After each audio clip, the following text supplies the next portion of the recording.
Hello. I wanted to make a video about Dinacharya. Dinacharya are daily Ayurvedic practices that you can do to help keep your body and your mind in balance.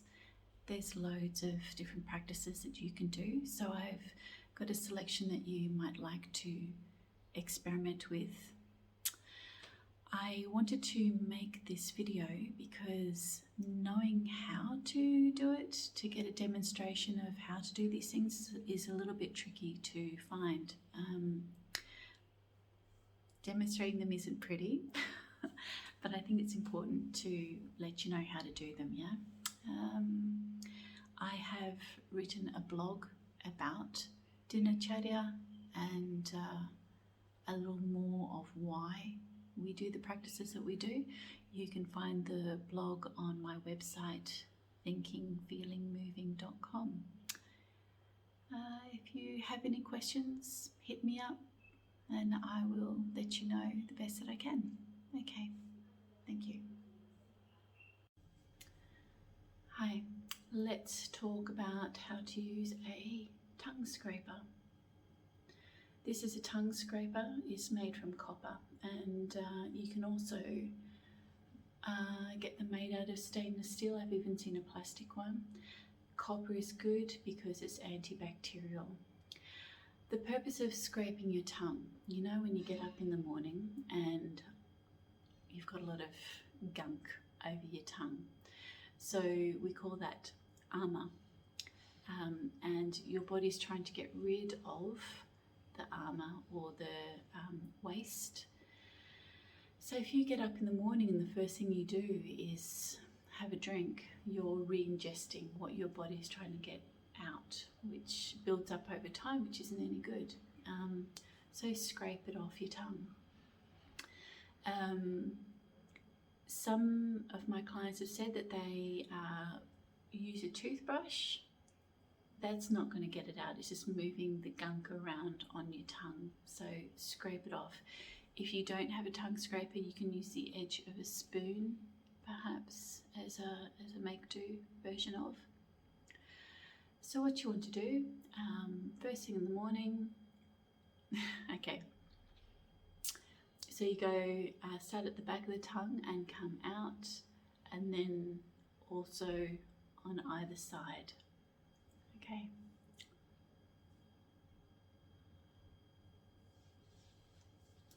Just giving it a wipe.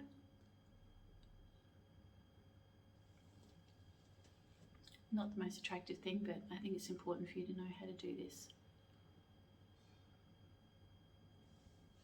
Now, what I find that is quite interesting is when you end up doing it and you practice at it, you can observe some days it will have a lot of gunk, and other times it's not much. It's a good yardstick as to looking at your health and what you've eaten or drunk the day before. Yeah, you'll see it. Keep it clean and brush your teeth after. After you brush your teeth, it's also good practice again to use a little sesame seed oil and rub it onto your gums. Helps with gum health. It's an antibacterial. And then and then swish the oil in your mouth. Do some oil pulling. Do that for about 2 minutes and then spit it out. I need to go spit it out now. Okay, so there you go. Thank you. Hi, I'm going to show you how to use a Neti pot. This is a Neti pot, and there's a few different designs that you can purchase. Over the years I've had a few, and I think that this is the best design because of how it pours. It's light, it's easy to travel with, and easy to use. Okay, There are some that are made out of metal. Just be careful of this part here because it can be quite sharp, and I think they're a little bit more difficult to clean. And I've also had porcelain ones in the past as well. I travel a lot, so just this plastic one does fine. The reason that we use neti pots is to help clean the nasal passages, particularly in the mornings when you wake up and before you do your practice. It just cleans everything out, so it helps you to breathe better, because as you know, in yoga we're all about bringing in the prana, the life force energy, and one way that we can do that is through breathing. Okay, so what we do is we need to use warm water, body temperature, just a wee bit warmer than body temperature, and pink Himalayan salt. So what we do is this is loads. I won't have all of this water, but for this amount of water, this is how much I would be putting in. Now my husband puts in more than me. I find it tends to burn a little bit if you have too much salt in it. But it should be, enough to just feel it, but it shouldn't be uncomfortable. Ahimsa, right? Do no harm. Give it a shake. And the water, I mentioned it's warm, but this is actually filtered water as well, because we've got a water filter, why not?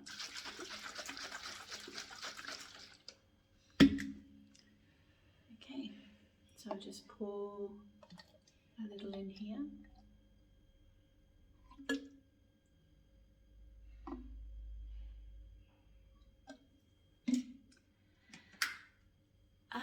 So when you do it, you can still breathe. You can breathe in and out of your mouth as the water is passing through the nostrils.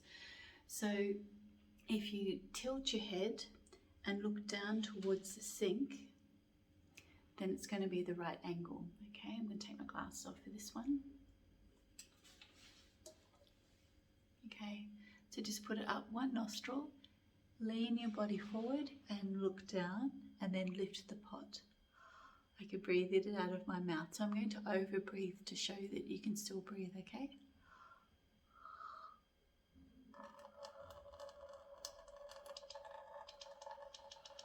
That's it.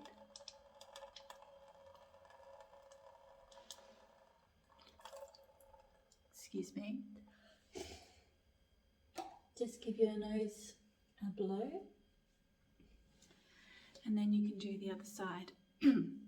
Now, the other thing is it's good to practice a couple times a day, maybe if you live in a very dusty kind of a place, or if there's a lot of pollen in the air. And yeah, okay, other side, so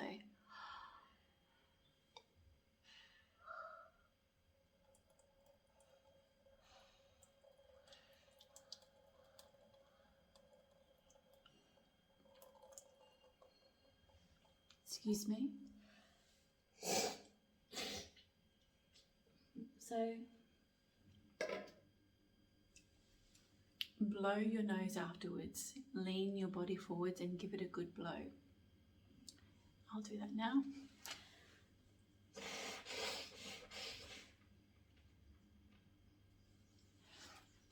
Otherwise, when you're doing yoga and you are moving forward, you're going to have a whole lot of water that runs out of your nose. Check with your doctor first. If you tend to have sinus infections, just check with them first. Yeah, okay, that's how you use a neti pot. I should say as well, it's good practice afterwards to put a little sesame seed oil up the nostrils.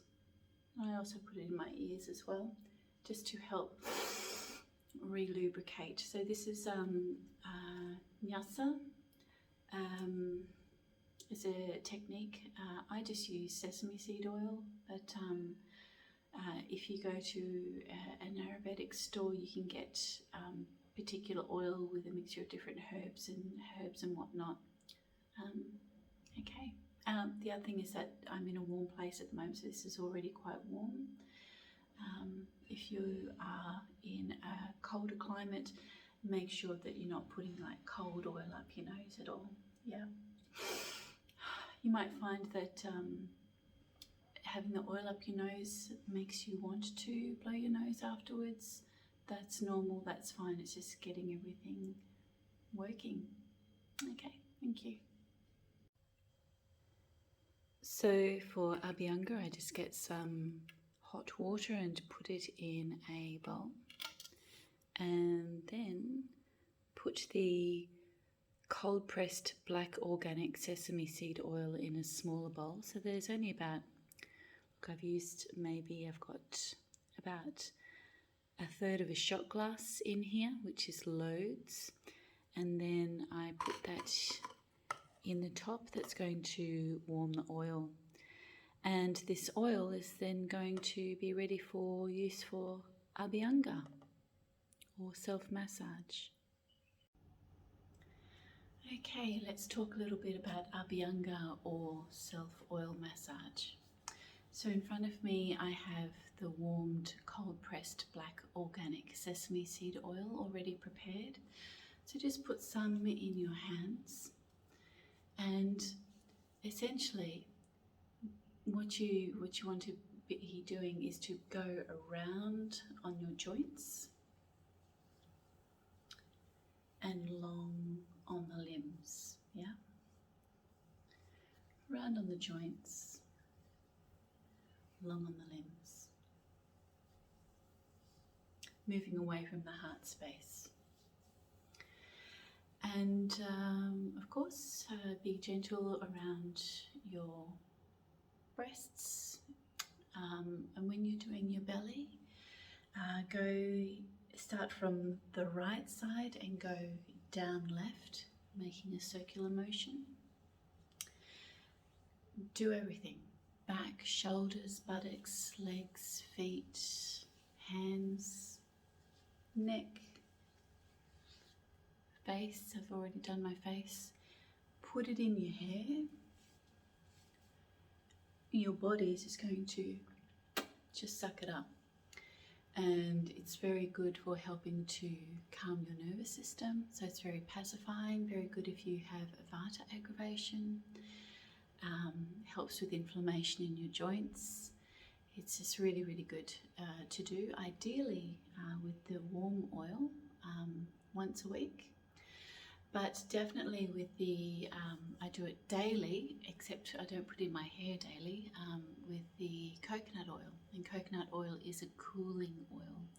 So if you have a pitta aggravation, it's good to use the coconut oil, and also decide on the relevant oil in terms of the season that you're in and where you are on the planet. The other thing is that with a little, when I still have some oil, I'll put it in my nostrils and also in my ears. Yeah, it's just wonderful. It's a practice of self-love and nourishing, so it's a good way to connect with yourself. And yeah, it's a lovely practice to do. So I'll keep it on for about 20 minutes minimum. So I'm going to go and do my morning practice shortly. If I don't have to go out anywhere, I'll just keep it on for a while longer before I have a shower. And when I have a shower, if I've used the sesame seed oil, of course I'll wash it out of my hair, but don't use soap on your skin.